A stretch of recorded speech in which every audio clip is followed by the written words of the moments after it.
What is a KPI in real estate? Guys, by the end of this video, you're not gonna just have a good definition and understanding of what a KPI is, but you're also gonna know what are the 4 big KPIs that you need to track that will lead you to a 7-figure wholesaling business.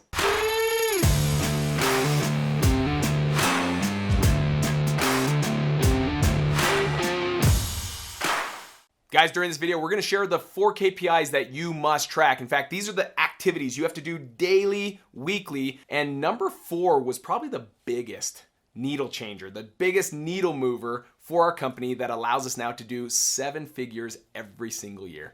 All right, guys, so what is the KPI? KPI is your key performing indicators. Now, you might be thinking, okay, but what's a key performing indicator?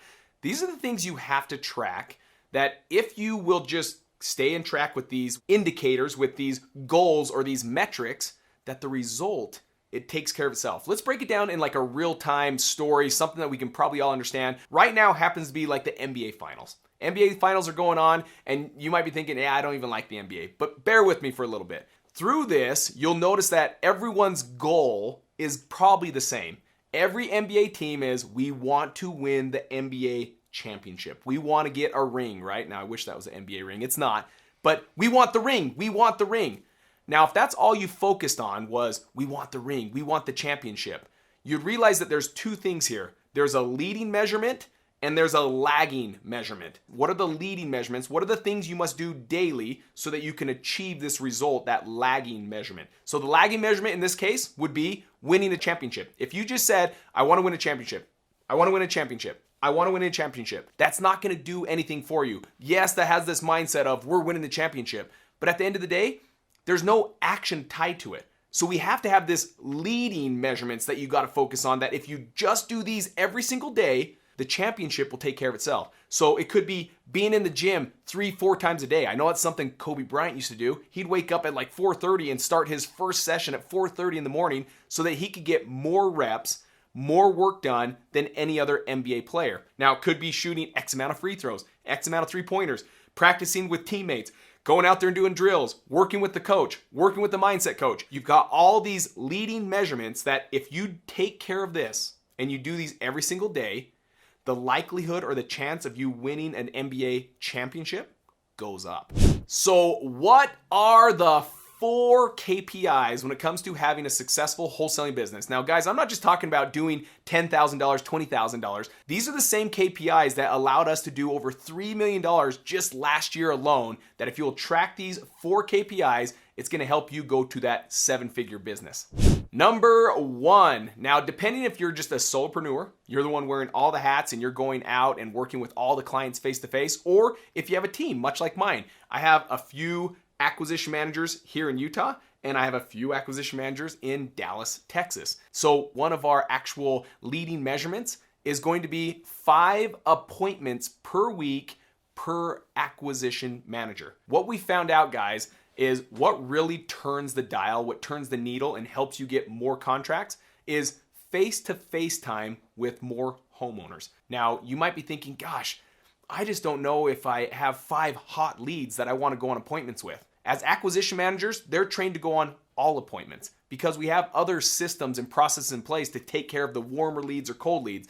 They're focused to go out on basically every appointment because that face time is going to help you establish rapport, build that confidence with them, that trust. They get to like and know who you are. People do business with people they trust. And so even if it meant going on the appointment, having a first conversation with them and having that 5, 10, 15-minute experience where they're like, man, I like this individual. I hope they can come up with something. So even if they're not ready to do business, you're still making that first impression. They say with the National Sales Academy that it takes anywhere from 5 to 12 touches before someone actually starts to do business with you. Number 2, now this could be a different color for everyone depending on your CRM, your customer relationship manager, right? Where you put all your customers, maybe that's a legal pad for some of you, and some of you it's gonna be like a CRM, one that you actually put in your actual clients that you've talked to, you've left some notes, when you need to follow up. We have one that we call for our second one, right, is no red tasks, meaning we're always consistently doing our follow-up. So when you're talking to an individual and you set a task that says, reach back out to this person July 1st at 3 p.m. Come July 1st, 3 p.m., if it's not done, that task goes red. And that is something that we have a lead manager always making sure and monitoring our acquisition managers, making sure that they're getting back to each and every seller. Here's the thing, guys. We have found out through just sad experiences, I know this is a first world problem we're thinking, but we've learned through sad experience that we'll go get on, by design, we'll be on every wholesaler's cash buyers list. And why we do that is so that when they come across deals and they send it our way, we look at it and we look at the address, we'll go back to our CRM and we'll be like, guys, they were in our database. In fact, you were supposed to call them last Thursday, but you didn't. And they were ready to do business. And because we didn't call them back, they now did business with this other wholesaler. So there's value in being on other wholesalers' list. But more importantly, it lets you know what you're not doing well. And we realized because we were missing out on so many deals, there was also a lot of follow-ups we weren't doing. Once we started taking care of those follow-ups, we started to see a lot more contracts.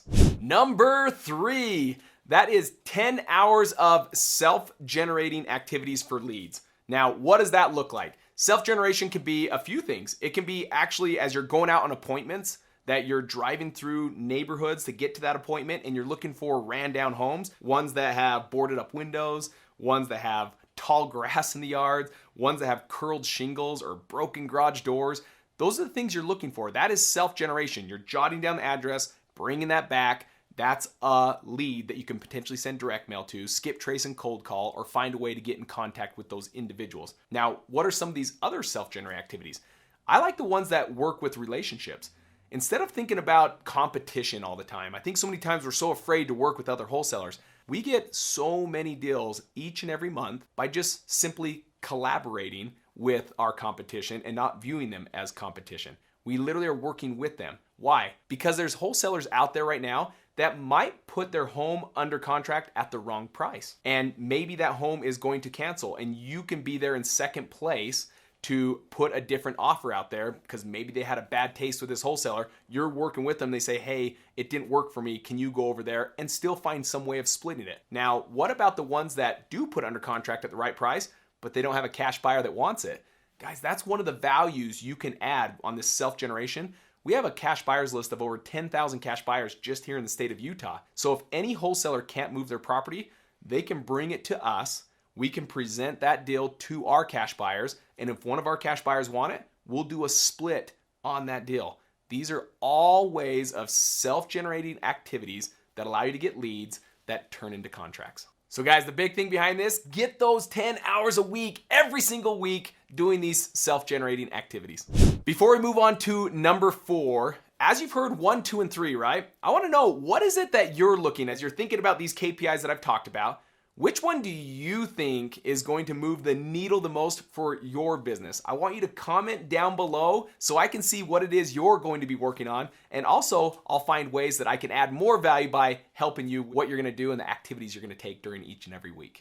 All right, guys, number 4, the one that moved the needle the most for us over the past 12 months, and that is live answer rate. Now, you might be in wholesaling and you're doing it as like a side hustle. You might have a 9-to-5 job and so you're sending it to voicemail. Here's what I would do. As fast as possible, I would turn that from going to voicemail to live answer rate. Here's what we've learned over the years is we were right around a 30, 40, 50% live answer rate. And then we had a bunch that would go to voicemail.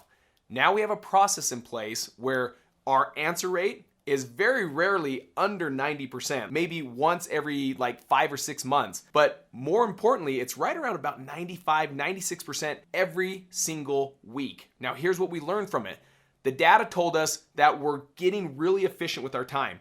So when people would call in and leave a voicemail, sometimes we'd be calling them 10, 15, 20 times, still no answer, and then call them on the 21st time, and it's been now 30 minutes of work doing this, and then you pick up the phone and they're like, oh yeah, I was just calling to let you know I'm not interested, take me off your list.